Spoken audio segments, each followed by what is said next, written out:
ಎಲ್ಲರಿಗೂ ಬೆಳಗಿನ ವಂದನೆಗಳನ್ನು ತಿಳಿಸ್ತಾ ಆತ್ಮೀಯ ವಿದ್ಯಾರ್ಥಿಗಳೇ ಮತ್ತು ಸ್ಪರ್ಧಾ ಮಿತ್ರರೇ, ಹಿಂದಿನ ಅವಧಿಯೊಳಗಡೆ ನಾವೇನು ಮಾಡಿದೇವ್ರಿ ಅಂದರೆ ಸಮಾಂತರ ಶ್ರೇಣಿಯ ಭಾಗ 2 ಅಂದರೆ 40 ಪ್ರಶ್ನೆಗಳನ್ನು ನೋಡಿದ್ದೇವೆ. ಸೊ ಭಾಗ 3ರಲ್ಲಿ ಕೂಡ ಒಂದು 30 ಪ್ರಶ್ನೆಗಳದಾವ. ಕೆಲವು 50 ಪ್ರಶ್ನೆಗಳದಾವ, ಕೆಲವು ಪುನರಾವರ್ತನೆ ಆಗಿದ್ದಾವೆ, ಕೆಲವು ಪುನರಾವರ್ತನೆ ಆಗಿಲ್ಲ.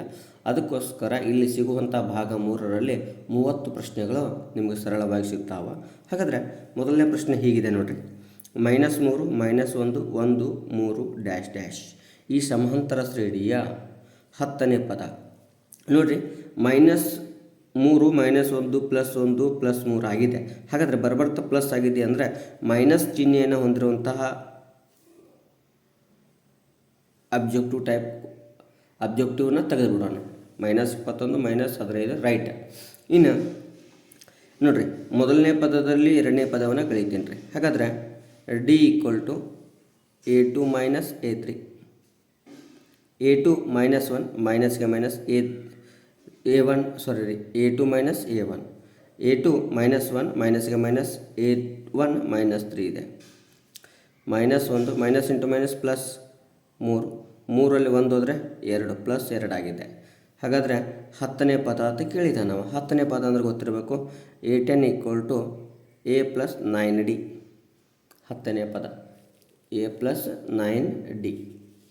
ಹಾಗಾದರೆ ಮೊದಲನೇ ಪದ -3 +9 D 2 ಇದೆ. -3 +9 2 18 18ರಾಗ 3 ಹೋದರೆ 15. ಯಾವ 15 +15? ಆಪ್ಷನ್ ಡಿ ಸರಿಯಾದ ಉತ್ತರ. ನೆಕ್ಸ್ಟ್ ಅದಾದಮೇಲೆ 1 5 9 13 ಈ ಸಮಾಂತರ ಶ್ರೇಣಿಯ 20ನೇ ಪದ.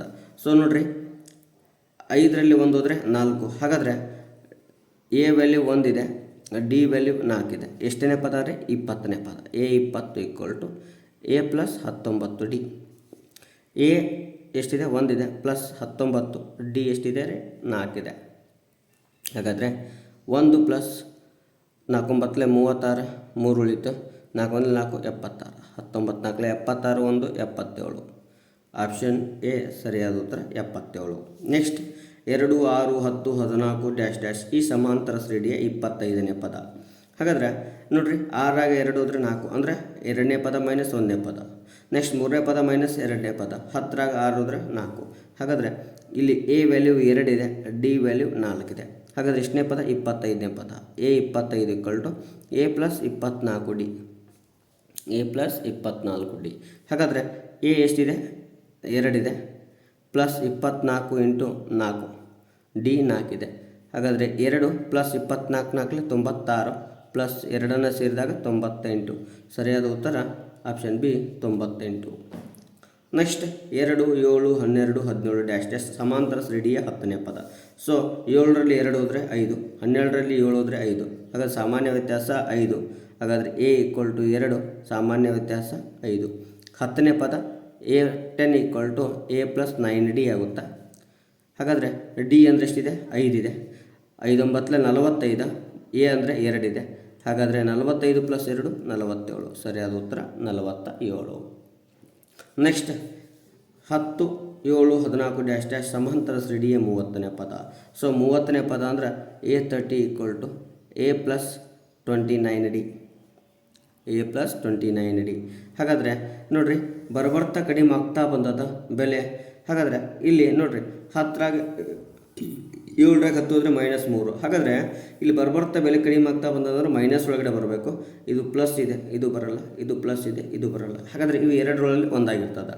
ಮೊದಲನೇ ಪದ 10 ಇದೆ, +10 29 × -3. ಹಾಗಾದರೆ 10 ಪ್ಲಸ್ ಇಂಟು ಮೈನಸ್ ಆಗುತ್ತೆ. 3 9 27, 2 ಉಳಿತ. 3 2 6 1 8 87. 87ರಾಗ 10 ಹೋದರೆ 77 -77. ಸರಿಯಾದ ಉತ್ತರ ಯಾವುದು? -77. ನೆಕ್ಸ್ಟ್ 3 7 11 15 ಡ್ಯಾಶ್ ಡ್ಯಾಶ್ ಸಮಾಂತರ ಶ್ರೇಣಿಯ 15ನೇ ಪದ. ಹಾಗಾದರೆ ಇಲ್ಲಿ ಬರ್ಬರ್ತಾ ಹೆಚ್ಚಾಗ್ತಾ ಹೋಗ್ತದೆ. ಹಾಗಾದರೆ ನೋಡೋಣ, ಎಲ್ಲ ಪ್ಲಸ್ ಒಳಗಡೆ ಅದಾವ. ರೈಟ್. 7ರಾಗ 3 ಹೋದರೆ 4. ಹಾಗಾದರೆ ಸಾಮಾನ್ಯ ವ್ಯತ್ಯಾಸ 4. 15ನೇ ಪದ. ಹಾಗಾದರೆ 15 ಪದ A 15 equal to A plus 14 D. A ಅಂದರೆ 3 ಇದೆ ಪ್ಲಸ್ 14 ಸಾಮಾನ್ಯ ವ್ಯತ್ಯಾಸ 4. 3 ಪ್ಲಸ್ 14 4 56. ಹಾಗಾದರೆ 56 ಪ್ಲಸ್ 3 58. ಸರಿಯಾದ ಉತ್ತರ 56 ಪ್ಲಸ್ 3 59. 59. ಸರಿಯಾದ ಉತ್ತರ ಆಪ್ಷನ್ ಡಿ 59. ಏಳನೇ ನೋಡ್ರಿ, ಒಂದು ಸಮಾಂತರ ಶ್ರೇಣಿ ಎನ್ನೇ ಪದ N equal to 7 plus 4n ಆದರೆ ಶ್ರೇಣಿಯಲ್ಲಿನ ಸಾಮಾನ್ಯ ವ್ಯತ್ಯಾಸ. ಈ ರೀತಿಯಾಗಿ ಕೊಟ್ಟಾಗ ನಾವು ಸರಳವಾಗಿ ಕಂಡುಹಿಡಿಬೋದು. ಏನ್ರಿ ಅಂದರೆ ಇಲ್ಲಿ ಎನ್ನ ಸಂಖ್ಯಾ ಸಹಗುಣಕ ಎಷ್ಟಿರ್ತದೋ ಅದೇ ಸಾಮಾನ್ಯ ವ್ಯತ್ಯಾಸ ಆಗಿರ್ತದೆ. N equal to 7 minus 4n ಕೊಟ್ಟಾನಲ್ಲ, ಈ ರೀತಿ ಪ್ರಶ್ನೆ ಬಂದಾಗ ಎನ್ನ ಸಂಖ್ಯಾ ಸಹಗುಣಕ ಯಾವುದಿರ್ತದೋ ಅದೇ ಶ್ರೇಣಿಯ ಏನಾಗಿರ್ತದೆ ಅಂತ ಸಾಮಾನ್ಯ ವ್ಯತ್ಯಾಸ ಆಗಿರ್ತದೆ. ಹಾಗಾದರೆ ಇಲ್ಲಿ ಯಾವುದು ಅಂದರೆ -4. ಯಾವುದಾಗಿರ್ತದೆ ಇಲ್ಲಿ -4 ಆಗಿರುತ್ತೆ. ನೆಕ್ಸ್ಟ್, ಒಂದು ಸಮಾಂತರ ಶ್ರೇಣಿಯ ಎನ್ನೇ ಪದ A N equal to 5 plus 7n ಆದರೆ ಶ್ರೇಣಿಯಲ್ಲಿನ ಸಾಮಾನ್ಯ ವ್ಯತ್ಯಾಸ. ಸೊ ಎನ್ನ ಸಂಖ್ಯಾ ಸಹಗುಣಕ +7. ಹಾಗಾದರೆ ಸರಿಯಾದ ಉತ್ತರ ನೋಡ್ರಿ, ಇಲ್ಲಿ 2 ಅದಾವ, ಒಂದು -7 ಆಗುತ್ತೆ, ಒಂದು +7 ಆಗಬೇಕಾಗಿತ್ತು. ಬಟ್ 2 ಅದಾವ ಅಂದ್ರೆ ಎ ಮತ್ತು ಬಿ ಸರಿಯಾದ ಉತ್ತರ ಆಗಿರ್ತದೆ. ಸರ್ ಹೆಂಗೆ ನೀವು ಅದನ್ನು ನೇರವಾಗಿ ಬಿಡಿಸಲೇ ಹೇಳ್ತೀರಿ ಅಂತಂದರೆ ಈ ರೀತಿ ನೋಡ್ರಿ, ಒಂದು ಬೆಲೆಯನ್ನು ಹಾಕಿ ತೋರಿಸ್ತೇನೆ ರೀ. ಯಾವುದು ಅಂದರೆ ಎ ಎನ್ ಇದನ್ನೇ ತೊಗೋತಿದ್ದೇನೆ ರೀ. ಏನು A N equal to 5 plus 7n. ಒಂದನೇ ಪದ ಎನ್ A1 ಹೌದ್ರಿ. 5 ಪ್ಲಸ್ 7 ಇಂಟು 1. 5 ಪ್ಲಸ್ 7 12. ನೆಕ್ಸ್ಟ್ ಎರಡನೇ ಪದ A N equal to 5 plus 7n. A N ಅಂದರೆ 2. 5 ಪ್ಲಸ್ 7 ಇಂಟು 2. 5 ಪ್ಲಸ್ 7 2 14. 14 ಪ್ಲಸ್ 5 19. ನೋಡಿರಿ, 19ರಲ್ಲಿ 12 ಕಳೀರಿ 7. ಹಾಗಾದ್ರೆ ಸಾಮಾನ್ಯ ವ್ಯತ್ಯಾಸ ಎಷ್ಟು ರೀ? 7. ಈ ರೀತಿಯಾಗಿ ನಾವು ಸರಳವಾಗಿ ಕಂಡುಹಿಡಿಬೋದು. ಅದೇ ರೀತಿ ನೋಡಿರಿ, ಒಂದು ಸಮಾಂತರ ಶ್ರೇಣಿಯ ಎನ್ನೇ ಪದ A N equal to 2n minus 1 ಆದರೆ ಶ್ರೇಣಿಯಲ್ಲಿನ ಸಾಮಾನ್ಯ ವ್ಯತ್ಯಾಸ. ನಾನು ಹೇಳಿನ್ರಿ, ಈ ರೂಪದಲ್ಲಿ ಕೊಟ್ಟಾಗ ಎನ್ನ ಸಂಖ್ಯಾ ಸಹಗುಣಕನೇ ಸಾಮಾನ್ಯ ವ್ಯತ್ಯಾಸ. ಸೊ ಎನ್ನ ಸಂಖ್ಯಾ ಸಹಗುಣಕ 2, ಸಾಮಾನ್ಯ ವ್ಯತ್ಯಾಸವು ಕೂಡ 2. ನೆಕ್ಸ್ಟ್, ಒಂದು ಸಮಾಂತರ ಶ್ರೇಣಿಯಲ್ಲಿ ಎನ್ನೇ ಪದ A N equal to 5n plus 1 ಆದರೆ ಶ್ರೇಣಿಯಲ್ಲಿನ ಸಾಮಾನ್ಯ ವ್ಯತ್ಯಾಸ. ಸೊ 5. ಒಂದು ಸಮಾಂತರ ಶ್ರೇಣಿಯಲ್ಲಿ ಎನ್ನೇ ಪದ A N equal to 3 minus 2n ಆದರೆ ಶ್ರೇಣಿಯಲ್ಲಿನ ಸಾಮಾನ್ಯ ವ್ಯತ್ಯಾಸ ಎನ್ನ ಸಂಖ್ಯಾ ಸಹಗುಣಕ -2.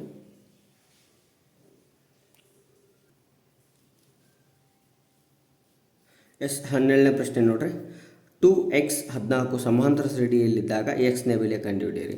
ಸೊ ಮೊದಲನೇ ಪದ 2 ಇದೆ, ಎರಡನೇ ಪದ ಎಕ್ಸ್ ಇದೆ, ಮೂರನೇ ಪದ 14 ಇದೆ. ಮೂರನೇ ಪದ ಅಂದರೆ ಎ ಪ್ಲಸ್ 2d ಅಂತ ಬರೀಬೋದು, ಈಕ್ವಲ್ ಟು 14. ಸೊ ಎ ಅಂದರೆ 2 ಇದೆ plus 2d equal to 14. 2d equal to 14 minus 2 plus 2 ಹಾಕೊಂಡೋದ್ರೆ 2d ಈಕ್ವಲ್ ಟು 12 ಆಯಿತು. ಡಿ ಈಕ್ವಲ್ ಟು 12 ಭಾಗಲೆ 2, 2 1 2 6. ಸೊ ಡಿ ಈಕ್ವಲ್ ಟು ಎಷ್ಟಾಯಿತು? 6 ಆಯಿತು. ಇನ್ನು A2 ಅಂದರೆ A plus D equal to X ಇದೆ. ಹಾಗಾದರೆ ಎ ಅಂದರೆ 2, ಡಿ ಅಂದರೆ 6 equal to X. 2 plus 6 8 equal to X. X value ಎಷ್ಟು? 8. ಸರಿಯಾದ ಉತ್ತರ ಆಪ್ಷನ್ ಡಿ 8. ನೆಕ್ಸ್ಟ್ ನೋಡ್ರಿ, 8x 20 ಸಮಾಂತರ ಶ್ರೇಣಿಯಲ್ಲಿದ್ದರೆ ಎಕ್ಸ್ನೇ ಬೆಲೆ ಕಂಡುಹಿಡಿಯಿರಿ. ನೋಡ್ರಿ, 8x 20 ಅಂದರೆ ಮಧ್ಯದಲ್ಲಿ ಪ್ಲಸ್ ಚಿಹ್ನೆ ಇರುವಂಥ ಸಂಖ್ಯೆ ಇರಬೇಕು. ಹಾಗಾದರೆ ಇದು ಏನಿಲ್ಲ ಅಂದರೆ ಪ್ಲಸ್ ಇಲ್ಲ, ಇದನ್ನು ಕ್ಯಾನ್ಸಲ್ ಮಾಡ್ತಾ ಇದ್ದೇನೆ ರೀ. ನೆಕ್ಸ್ಟ್ 8 ಬಂದಿದೆ, ಇದು ಬರಲ್ಲ, ಸರಿಯಾದ ಉತ್ತರ. ಸೊ ಕ್ಯಾನ್ಸಲ್ ಮಾಡ್ತೇನೆ ರೀ. ಹಾಗಾದರೆ 8x 20. ಹಾಗಾದ್ರೆ ನೋಡ್ರಿ, ಇಲ್ಲಿ 10 ಬರೋದನ್ನ ಅಂದರೆ ಸಾಮಾನ್ಯ ವ್ಯತ್ಯಾಸ 2 ಆಮೇಲೆ 10 ಆಗುತ್ತೆ. ಹಾಗಾದರೆ 14 ಬರಿತೀನಿ ರೀ, ಸಾಮಾನ್ಯ ವ್ಯತ್ಯಾಸ 6 ಬರುತ್ತೆ. ಸರಿಯಾದ ಉತ್ತರ ಆಪ್ಷನ್ ಸಿ 14. ನೆಕ್ಸ್ಟ್ 2x 26 ಸಮಾಂತರ ಶ್ರೇಣಿಯಲ್ಲಿದ್ದರೆ ಎಕ್ಸ್ನೇ ಬೆಲೆ. ನೋಡ್ರಿ, ಎಕ್ಸ್ನೇ ಬೆಲೆ ಯಾವುದನ್ನು ಹಾಕಿದಾಗ ನಮ್ಗೆ ಉತ್ತರ ಬರ್ತದ ಅಂತ ಕೇಳ್ತಿದ್ದ ನಾವು. ನೋಡ್ರಿ, ಇಲ್ಲಿ 26 ಇದೆ, ಹಿಂದಿನ ಪದ 28 ಆಗೋಕ್ಕೆ ಸಾಧ್ಯ ಇಲ್ಲ. 28 ಆಗೋಕ್ಕೆ ಸಾಧ್ಯ ಇಲ್ಲ. ನೆಕ್ಸ್ಟ್ ನೋಡ್ರಿ, ಇಲ್ಲಿ 24 ಹಾಕಿದ್ನಿ ಅಂದರೆ ಇಲ್ಲಿ 22 ಮತ್ತು ಇಲ್ಲಿ ಬರೀ 2 ಬರ್ತದೆ, ಇದು ಸಾಧ್ಯ ಇಲ್ಲ. ಇನ್ನು 13 ಮತ್ತು 14ರಲ್ಲಿ ಸಾಧ್ಯತೆ. ಹಾಗಾದರೆ 13 ಹಾಕಿದರೆ 11 ಬರುತ್ತೆ, ಬಟ್ ಈ 26ಕ್ಕೆ 13 ಕೂಡಿಸ್ಬೇಕಾಗುತ್ತೆ. ಸಾಮಾನ್ಯ ವ್ಯತ್ಯಾಸ ಇದು ಕೂಡ ಬರಲ್ಲ. ಸರಿಯಾದ ಉತ್ತರ ಆಪ್ಷನ್ ಸಿ. ಬೇಕಾದರೆ ನೋಡಿರಿ ಸರಳವಾಗಿ ಬಿಡಿಸ್ಬೋದು. ಏನು ಅಂದರೆ A3 ಅಂದರೆ A plus 2D equal to ಎಷ್ಟಿದೆ? 26 ಇದೆ. 26 equal to A 2 plus 2D 2 plus 2D. ಹಾಗಾದರೆ 26 ಪ್ಲಸ್ 2 ಆ ಕಡೆ ಹೋದರೆ -2 ಈಕ್ವಲ್ ಟು 2D. 26 ಒಳಗಡೆ 2 ಹೋದರೆ 24 ಬಾಗಲೇ 2 ಈಕ್ವಲ್ ಟು D. 2 ಒಂದಲೇ 2 12ಲಿ. ಹಾಗಾದರೆ ಎರಡನೇ ಪದ ಅಂದರೆ ಗೊತ್ತಿದೆ A ಪ್ಲಸ್ D ಅನ್ನೋದು. ಹಾಗಾದರೆ A ಅಂದರೆ 2 ಇದೆ ಪ್ಲಸ್ 12 ಈಕ್ವಲ್ ಟು 14. ಸರಿಯಾದ ಉತ್ತರ 14. ಸೊ ಸರಳವಾಗಿ ನಾವು ಲೆಕ್ಕವನ್ನು ಮಾಡೋದೇ ನೋಡ್ಬೋದು. ನೆಕ್ಸ್ಟ್ ನೋಡ್ರಿ, ಸಮಾಂತರ ಶ್ರೇಣಿಯಲ್ಲಿದ್ದರೆ ಎಕ್ಸ್ನೇ ಬೆಲೆ 11 ಇದೆ ಅಂದರೆ ಇದ್ರ ಪಕ್ಕದಲ್ಲಿ 12 ಆಗೋಕ್ಕೆ ಸಾಧ್ಯ ಇಲ್ಲ. ಇನ್ನು ಬಿಂದು ಒಳಗಡೆ ಬರೋಕ್ಕೂ ಸಾಧ್ಯ ಇಲ್ಲ, ಎಲ್ಲವೂ ಪೂರ್ಣಾಂಕ ಅದಾವ. ಹಾಗಾದರೆ 11ರ ಹಿಂದಿನ ಭಾಗ 10 ಅಂದರೆ ಸಾಮಾನ್ಯ ವ್ಯತ್ಯಾಸ 1 ಆಗುತ್ತೆ. ಹಿಂದೆ ಇಲ್ಲಿ 10 ಹಾಕಿದರೆ ಇಲ್ಲಿ 9 ಆಗುತ್ತೆ, ಇಲ್ಲಿ 10 1 ಆಗುತ್ತೆ. ಸರಿ, ಇದು ಬರಲ್ಲ. ಹಾಗಾದರೆ ಸರಿಯಾದ ಉತ್ತರ ಯಾವುದು ಅಂದರೆ ಆಪ್ಷನ್ 6. ಯಾವುದು? ಎ ಸರಿಯಾದ ಉತ್ತರ 6. ಇನ್ನು ಎಕ್ಸ್ 7 ಎಕ್ಸ್ ಮೈನಸ್ 17 ಸಮಾಂತರ ಶ್ರೇಣಿಯಲ್ಲಿದ್ದರೆ ಎಕ್ಸ್ನೇ ಬೆಲೆ ನೋಡಿರಿ 17 ಇದೆ, 24 ಬೆಲೆ ಸಾಧ್ಯ ಇಲ್ಲ.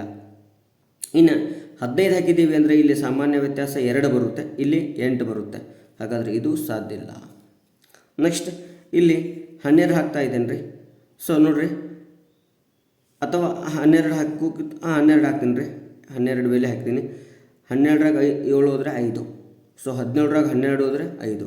ಹಾಗಾದರೆ ಸಾಮಾನ್ಯ ವ್ಯತ್ಯಾಸ 5 ಬರುತ್ತೆ. ಇಲ್ಲಿ ಹಾಕಿದಾಗ ನೋಡಿರಿ, ಇಲ್ಲಿ ಹಾಕ್ತೀನಿ ರೀ.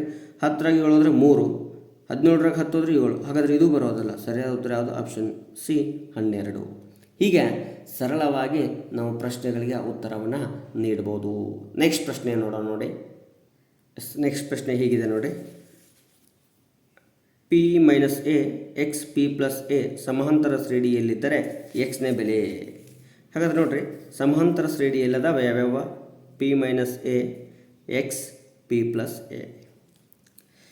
ಇವು ಸಮಾಂತರ ಶ್ರೇಣಿಯಲ್ಲಿ ಪದ ಆದರೆ ಹಾಗಾದರೆ ಎಕ್ಸ್ನ ವ್ಯಾಲ್ಯೂ ಕೇಳ್ತಿದ್ದಾನೆ. ಎಕ್ಸ್ನ ವ್ಯಾಲ್ಯೂ ನೋಡೋಣ ನೋಡ್ರಿ. ಏನು ಎಕ್ಸ್ನ ವ್ಯಾಲ್ಯೂ? ಹಾಗಾದರೆ ಇದು ಎಷ್ಟನೇ ಪದ ರೀ? ಮೊದಲನೇ ಪದ, ಇದು ಎರಡನೇ ಪದ. ಹಾಗಾದರೆ ಮೊದಲನೇ ಪದ A1 ಅಂದರೆ ಏನಿದೆ? P ಆಫ್ ಎ ಇದೆ. A2 A3 ಅಂದರೆ ಏನಿದೆ? P ಆಫ್ ಎ ಇದೆ. P ಆಫ್ ಎ ಇದೆ. ಹಾಗಾದರೆ A3 ಅಂದರೆ ಗೊತ್ತಿದೆ A plus 2D equal to P plus a. ಹಾಗಾದರೆ A1 ಅಂದರೆ ಏನಿದೆ? P ಮೈನಸ್ ಎ ಇದೆ plus 2D equal to P plus a. Plus p cancel ಆಗುತ್ತೆ. 2D equal to a minus a ಕಡೆ ಹೋದರೆ ಪ್ಲಸ್ ಎ ಆಗುತ್ತೆ. ಹಾಗಾದರೆ 2D equal to 2A, d equal to 2A ಭಾಗಲೇ 2, 2 ಒಂದಲೇ 2 ಒಂದಲೇ. ಹಾಗಾದರೆ ಡಿ ಈಕ್ವಲ್ ಟು ಎಷ್ಟು ಬಂತು? ಎ ಬಂತು. ಎರಡನೇ ಪದ ಬೇಕಾಗಿದೆ ಎ ಪ್ಲಸ್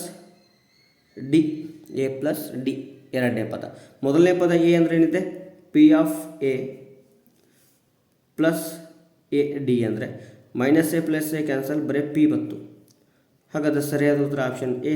ಬರೀ ಏನಾಗಿದೆ ರೀ? P. ಸರಿಯಾದ ಉತ್ತರ ಆಪ್ಷನ್ ಎ.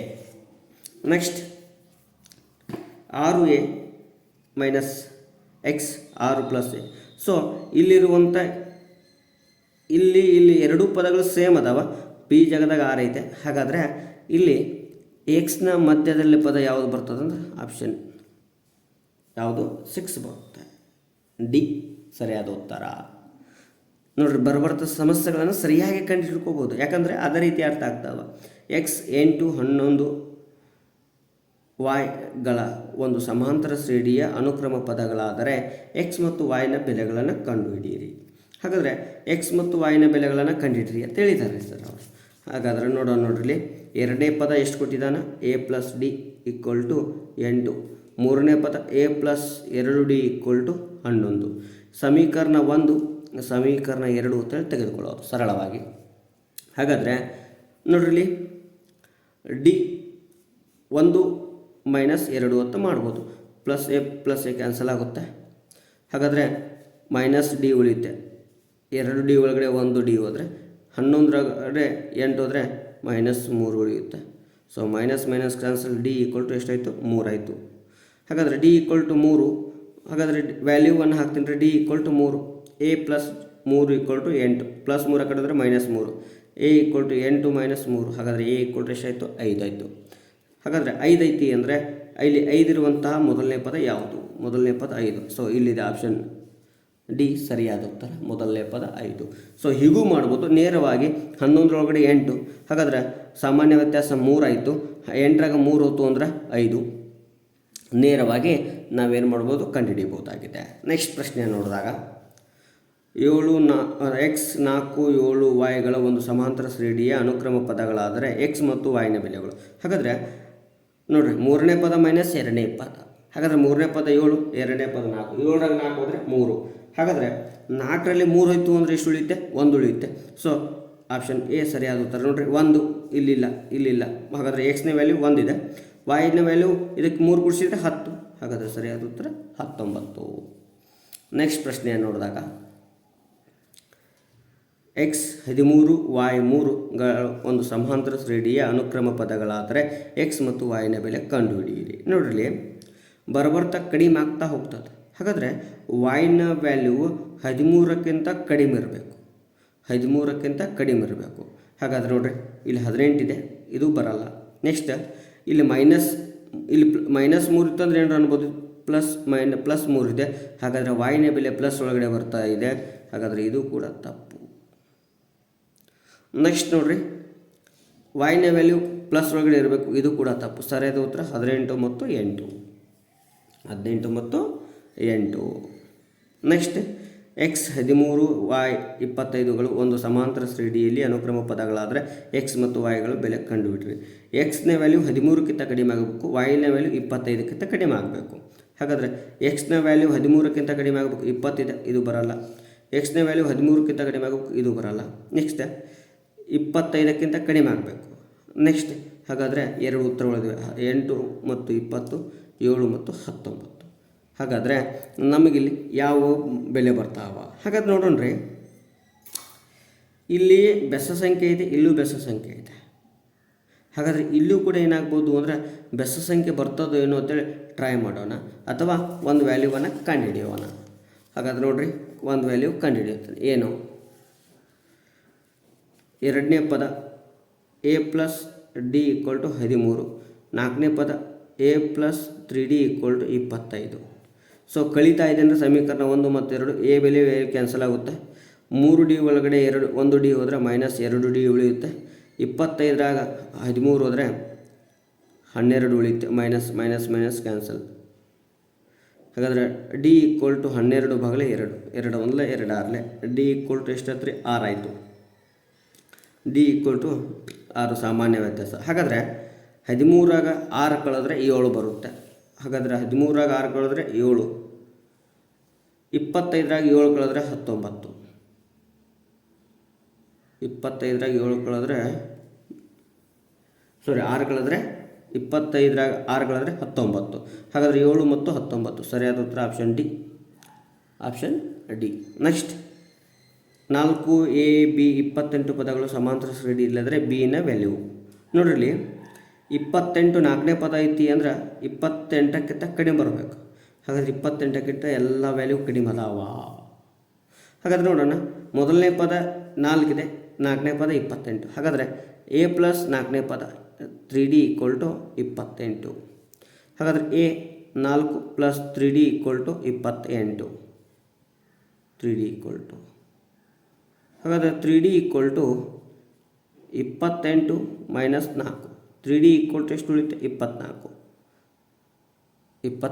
ಹಾಗಾದರೆ 3d ಈಕ್ವಲ್ ಟು 24 ಅಂದರೆ ಡಿ ಈಕ್ವಲ್ ಟು 24 ಭಾಗಲೇ 3, 3 ಅಂದರೆ 3 8 24. ಡಿ ಈಕ್ವಲ್ ಟು ಎಷ್ಟು ಬಂತು? 8 ಸಾಮಾನ್ಯ ವ್ಯತ್ಯಾಸ. ಹಾಗಾದರೆ 4ಕ್ಕೆ 8 ಕೂಡಿಸ್ರಿ 12, 4ಕ್ಕೆ 8 ಕೂಡಿಸಿದ್ರೆ 12.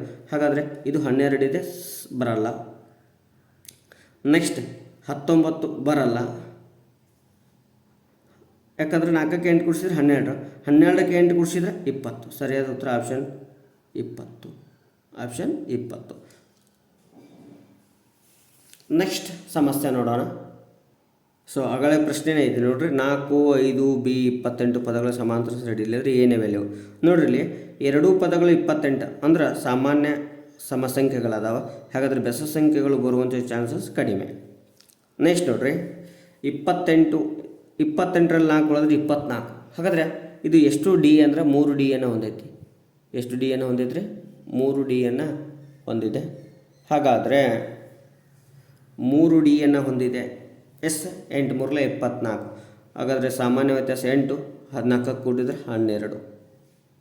ನೆಕ್ಸ್ಟ್ 18 ಎ ಬಿ 3 ಪದಗಳು ಸಮಾಂತರ ಶ್ರೇಣಿಯಲ್ಲಿದ್ದರೆ ಬಿ ಯ ಬೆಲೆ ನೋಡ್ರಿ. ಇಲ್ಲಿ ಬಿ ಯ ಬೆಲೆ 18 ಐತಿ.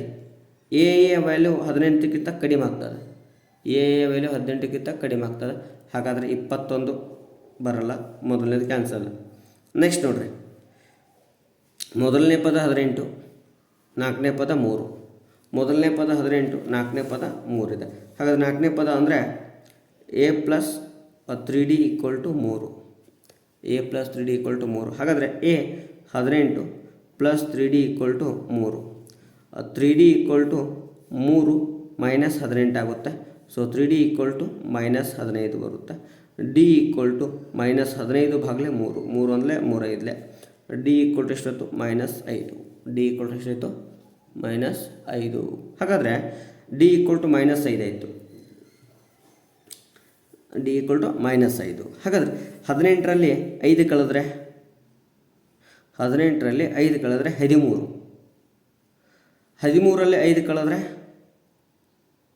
13ರಲ್ಲಿ 5 ಕಳೆದ್ರೆ 8. ಹಾಗಾದರೆ ಆಪ್ಷನ್ ಬಿ ಸರಿಯಾದ ಉತ್ತರ 8. ಆಪ್ಷನ್ ಬಿ ಸರಿಯಾದ ಉತ್ತರ 8. ನೆಕ್ಸ್ಟ್ ಅದೇ ರೀತಿಯಾಗಿ ಅದೇ ಪದವನ್ನು ಕೊಟ್ಟಿದ್ದಾನೆ. 18 ಎ ಬಿ 3 ಪದಗಳು ಸಮಾಂತರ ಶ್ರೇಣಿಯಲ್ಲಿದ್ದರೆ ಸೊ ಎ 8 ಬಿ 8 ಆಗಿದೆ ಅಂದರೆ ಎ ಅದಕ್ಕೆ 8 5 ಕೂಡಿಸ್ರಿ 13 ಆಗುತ್ತೆ. ನೆಕ್ಸ್ಟ್ 3 ಎ ಬಿ 15 ಪದಗಳು ಸಮಾಂತರ ಶ್ರೇಣಿಯಲ್ಲಿದ್ದರೆ ಬಿನ ವ್ಯಾಲ್ಯೂ ನೋಡಿರಿ 15ಕ್ಕಿಂತ ಕಡಿಮೆ ಇರಬೇಕು. ಹಾಗಾದರೆ ಇದು ಸಾಧ್ಯ ಇಲ್ಲ. ನೆಕ್ಸ್ಟ್ ಎ 3 ನಾಲ್ಕನೇ ಪದ 15. ಸೊ ನಾಲ್ಕನೇ ಪದ 15ರಾಗ 3 ಕಳೀರಿ 12 ಉಳಿಯುತ್ತೆ. 2ರಿಂದ ಅಲ್ಲಿ 3ರಿಂದ ಭಾಗಾಕಾರ ಅಂದರೆ ನಾಲ್ಕನೇ ಪದ ಸುಮ್ಮನೆ ತುಂಬ ಬರೆದ್ಬಿಡ್ತಾನೆ ರೀ. ಎ ಪ್ಲಸ್ 3D ಯಾಕೆ = 15. 3D = 15. ಎನ ವ್ಯಾಲ್ಯೂ ಎಷ್ಟಿದೆ? 3 ಇದೆ. ಹಾಗಾದರೆ +3 ಕಡಿದ್ರೆ -3. ಹಾಗಾದ್ರೆ ಡಿ = 12 ಭಾಗಲೇ 3. 3 ಅಂದರೆ 3 4. ಡಿ = ಎಷ್ಟಿತ್ತು? 4 ಆಯಿತು. ಹಾಗಾದರೆ 3ಕ್ಕೆ 4 ಕೂಡಿಸಿದ್ರೆ 7. 7ಕ್ಕೆ 4 ಕೂಡಿಸಿದ್ರೆ 11.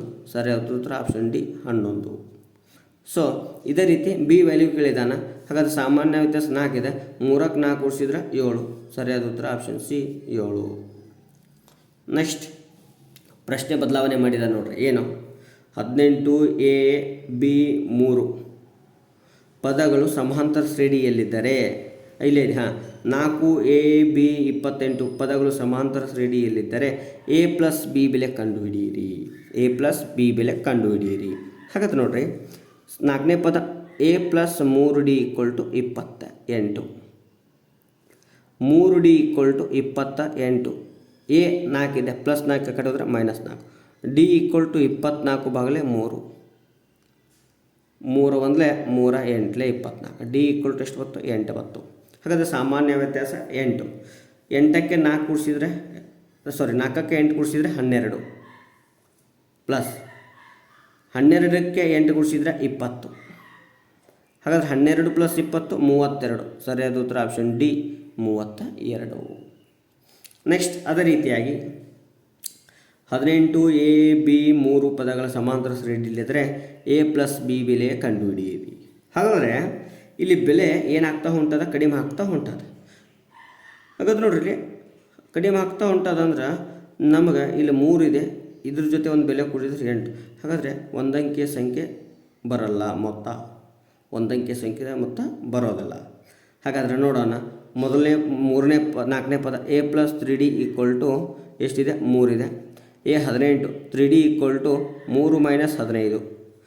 ಡಿ = -12 ಭಾಗಲೇ 18 ಇದೆ. 18 ಅಂದರೆ 15 ಬರುತ್ತೆ. 3 ಒಂದಲೇ 3 5. ಡಿ = -5.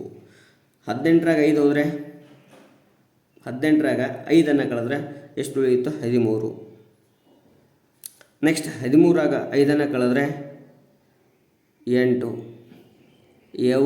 ಇವುಗಳ ಮೊತ್ತ 21. ಇವುಗಳ ಮೊತ್ತ ಎಷ್ಟೇ? 21. ನೆಕ್ಸ್ಟ್ ಸಮಸ್ಯೆ ಎಷ್ಟನೇದ್ರಿ? 35. ಸೊ ಅದೇ ಒಂದೇ ಸಮಸ್ಯೆ ರೀತಿ ಒಂದು 4 ಸಮಸ್ಯೆ ಎಕ್ಸಾಂಪಲನ್ನು ತೊಗೊಂಡಿದ್ದೀರಿ. 3 A B 15 ಪದಗಳ ಸಮಾಂತರ ಶ್ರೇಣಿ ಇಲ್ಲದ್ರೆ A + B ಯ ಬೆಲೆ ನೋಡ್ರಿ. 3 B 15 ಹಾಗಾದರೆ ನಾವು A + 3D = 15 ಇದೆ, A + 3 ಇದೆ.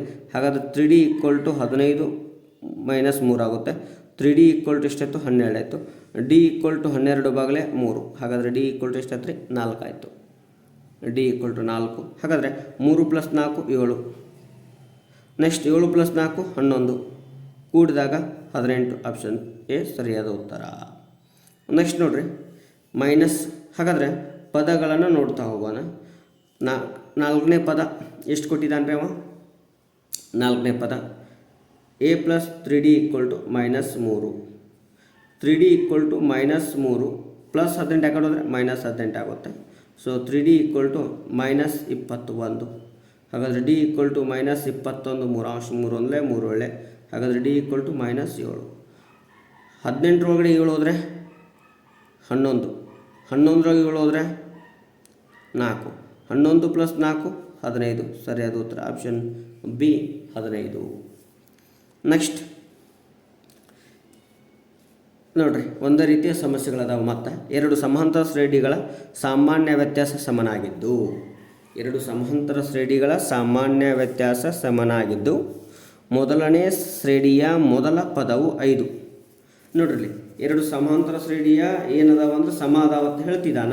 ಹಾಗಾದರೆ ಮೊದಲನೇ ಪದ ನೋಡ್ರಿ ಮೊದಲ ಶ್ರೇಣಿಯ ಮೊದಲ ಪದ 5 ಮತ್ತು ಎರಡನೇ ಶ್ರೇಣಿಯ ಮೊದಲ ಪದ 8 ಆಗಿದ್ದರೆ ಆ ಶ್ರೇಣಿಗಳ ಮೂರನೇ ಪದಗಳು ವ್ಯತ್ಯಾಸ. ನೋಡ್ರಿ 2 ಸಮಾಂತರ ಶ್ರೇಣಿಗಳದಾವ. 2 ಸಮಾಂತರ ಶ್ರೇಣಿಗಳದಾವ. ಸಾಮಾನ್ಯ ವ್ಯತ್ಯಾಸ ಸಮ ಐತಿ. ಎರಡೂಗಳ ಸಾಮಾನ್ಯ ವ್ಯತ್ಯಾಸ ಏನಾಗೈತಿ? ಸಮ ಆಗೈತಿ. ಹಾಗಾದರೆ ಮೊದಲನೇ ಶ್ರೇಣಿಯ ಮೊದಲ ಪದ 5. ಮೊದಲನೇ ಶ್ರೇಣಿಯ ಎ ಎಷ್ಟಿದೆ? 5 ಇದೆ. A' = ಎಷ್ಟಿದೆ? 8 ಇದೆ. ಆ ಶ್ರೇಣಿಗಳ ಮೂರನೇ ಪದ ಕಂಡುಹಿಡಿಯಿರಿ. ಹಾಗಾದರೆ ಸಾಮಾನ್ಯ ವ್ಯತ್ಯಾಸ ಒಂದೇ ಆಗೈತಿ ಅಂತ ಹೇಳಿದ ನಾವ. ನೋಡೋಣ ಸಾಮಾನ್ಯ ವ್ಯತ್ಯಾಸ ಯಾವ ರೀತಿ ಆಗ್ತದ. 2 ಸಮಾಂತರ ಶ್ರೇಣಿಗಳ ಸಾಮಾನ್ಯ ವ್ಯತ್ಯಾಸವು ಸಮನಾಗಿದೆ. ಮೊದಲ ಶ್ರೇಣಿಯ ಮೊದಲ ಪದವು 5, ಎರಡನೇ ಶ್ರೇಣಿಯ ಮೊದಲ ಪದವು 8 ಆಗಿದ್ದರೆ ಆ ಶ್ರೇಣಿಗಳ ಮೂರನೇ ಪದ ವ್ಯತ್ಯಾಸ. ಹಾಗಾದ್ರಲ್ಲಿ ಇವುಗಳ ಸಾಮಾನ್ಯ ವ್ಯತ್ಯಾಸ ಸಮನಾಗಿದೆ ಅಂದ್ರೆ ನಾವು ಒಂದು ನಿರ್ದಿಷ್ಟ ಬೆಲೆ ಎರಡೂ ಕಡೆ ಒಂದು ನಿರ್ದಿಷ್ಟ ಬೆಲೆಯನ್ನು ತೆಗೆದುಕೊಳ್ಳಬಹುದು. ಹಾಗಾದರೆ ಒಂದೊಂದು ಎಕ್ಸಾಂಪಲ್ ಫಸ್ಟಿಗೆ ಸಾಮಾನ್ಯ ವ್ಯತ್ಯಾಸ 1 ತೊಗೊಂಡು ನೋಡೋಣ. ಹಾಗಾದರೆ ಮೂರನೇ ಪದ ಅಂದರೆ A + 2D = ಹೌದ್ರಿ. ಹಾಗಾದ್ರೆ A 5 + 2 × 1 ಅಂದರೆ 7 ಆಗುತ್ತೆ. ನೆಕ್ಸ್ಟ್ ಎರಡನೇ ಸಮಾಂತರ ಶ್ರೇಣಿಯ ಪದ 8 + 2 × 1 ಹಾಗಾದರೆ 10 ಆಗುತ್ತೆ. ನೆಕ್ಸ್ಟ್ ಇನ್ನೊಂದು 2 ತೊಗೊಂಡು ನೋಡೋಣ. A + 2D A 5 + 2 × 2 2 4 + 5 9. Next A + 2D 8 + 2 × 2 2 4 4 + 8 12. 12ರಲ್ಲಿ 9 ಹೋದರೆ 3, 10ರಲ್ಲಿ 7 ಹೋದರೆ 3. ಹಾಗಾದರೆ 8ರಲ್ಲಿ 5 ಹೋದರೆ 3. ಸಾಮಾನ್ಯ ವ್ಯತ್ಯಾಸದ ಪ್ರಕಾರ ನೋಡಿದರೆ 2 ಪದಗಳ ನಡುವಿನ ವ್ಯತ್ಯಾಸ ಎಷ್ಟು ಬಂತು? 3 ಬಂತು. ಎಷ್ಟು ಬಂತು ರೀ? 3 ಬರ್ತದೆ. ಅದೇ ರೀತಿ 2 ಸಮಾಂತರ ಶ್ರೇಣಿಯ ಸಾಮಾನ್ಯ ವ್ಯತ್ಯಾಸವು ಸಮನಾಗಿದೆ. ಮೊದಲ ಶ್ರೇಣಿಯ ಮೊದಲ ಪದ -1, ಎರಡನೇ ಶ್ರೇಣಿಯ ಮೊದಲ ಪದ -3 ಆಗಿದ್ದರೆ ಆ ಶ್ರೇಣಿಗಳ ಎರಡು ಪದಗಳ ನಡುವಿನ ವ್ಯತ್ಯಾಸ. ಹಾಗಾದರೆ ದೊಡ್ಡ ಅಂಕಿ ಒಳಗಡೆ ಸಣ್ಣ ಅಂಕಿಯನ್ನು ಕಳೆಯಬೇಕು. ಸೊ -1ರಾಗ -3 ಕಳೆದಾಗ ನಮ್ಗೆ ಎಷ್ಟು ಬರುತ್ತೆ ಅಂದರೆ 2 ಬರುತ್ತೆ. ಉದಾಹರಣೆಗೆ ನೋಡ್ರಿ ಇಲ್ಲಿ ಏನು -1ರಲ್ಲಿ -3 ಕಳಿಬೇಕು. ಹೌದ್ರಿ, ಮೈನಸ್ ಇಂಟು ಮೈನಸ್ ಪ್ಲಸ್ ಆಗುತ್ತೆ. 1 plus minus 1 plus 3 equal to 2 ಚಿಹ್ನೆ ಬೇರೆ ಬೇರೆ ಇದಾವೆ, ಕಳೀರಿ. ಎಷ್ಟು ಬರುತ್ತೆ ಅಂದರೆ 2 ಬರುತ್ತೆ. ಹಾಗಾದರೆ ಸಾಮಾನ್ಯ ವ್ಯತ್ಯಾಸ ಎಷ್ಟು ಬರ್ತದೆ ರೀ? 2 ಬರುತ್ತದೆ.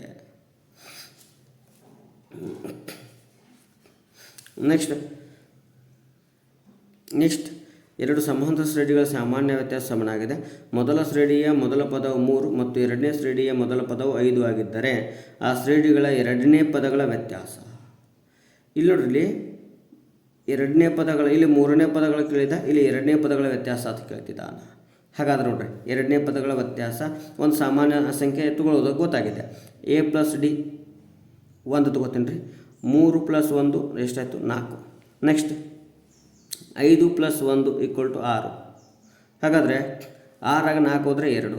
ಸೊ ಅದೇ ರೀತಿ 5ರಾಗ 3 ಹೋದರೆ 2. ಸರಿಯಾದ ಉತ್ತರ ಆಪ್ಷನ್ ಎ 2. ಎರಡು ಸಮಾಂತರ ಶ್ರೇಣಿಗಳ ಸಾಮಾನ್ಯ ವ್ಯತ್ಯಾಸ ಸಮನಾಗಿದ್ದು ಅವುಗಳ 100ನೇ ಪದಗಳ ವ್ಯತ್ಯಾಸವು 100 ಆದರೆ, ನೋಡ್ರಿ, ಎರಡು ಸಮಾಂತರ ಶ್ರೇಣಿಗಳ ಸಾಮಾನ್ಯ ವ್ಯತ್ಯಾಸ ಸಮ ಅಂತ ಹೇಳಿದಾನೆ. 100ನೇ ಪದಗಳ ವ್ಯತ್ಯಾಸ 100 ಆದರೆ 1000ನೇ ಪದಗಳ ವ್ಯತ್ಯಾಸವೂ ಕೂಡ 100 ಆಗುತ್ತೆ. ಬದಲಾವಣೆನೇ ಆಗಂಗಿಲ್ಲ ರೀ.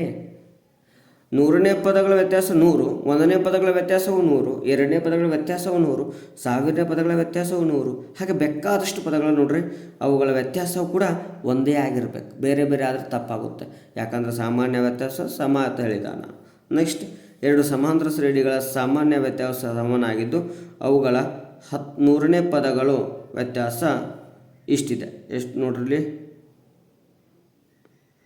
11,12,22,333 ಆದರೆ 1000ನೇ ಪದಗಳ ನಡುವಿನ ವ್ಯತ್ಯಾಸ. ಸೊ ಅದೇ 11,12,22,333 ಅದೇ ವ್ಯತ್ಯಾಸ ಬದಲಾವಣೆ ಆಗೋದಿಲ್ಲ.